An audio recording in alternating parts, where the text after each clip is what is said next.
Following a story of a newborn baby that was found dumped by the roadside at Mbhuleni, we conducted an interview with Apostle Victor Masilela of Shalom International Church, who has condemned the act and asked pastors to keep an eye on their congregants. Lo moya lona ngumoya waletikhathi lesiphila kudo. Ngekwelivi laNkulunkulu mawufunza incwadi ya Timothy wesibili chapter 3 usukela uverse 1.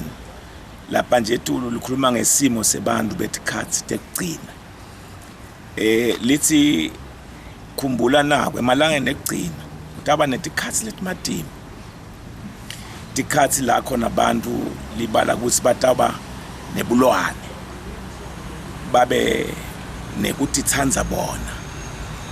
Balulate nje kuphila kwabo.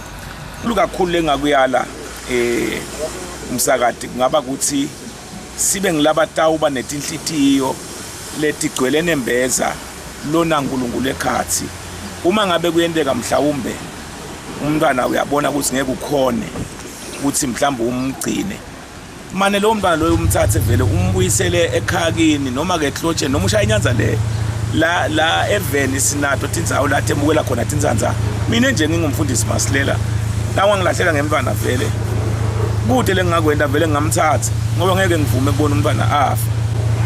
Ke kunenzaba nje sesigcina yajabeze kuthiwa wataleka kabi walahlwa nala ekhaya kubo wathathwa njengemntwana lo daleke kabi wayolahlwa.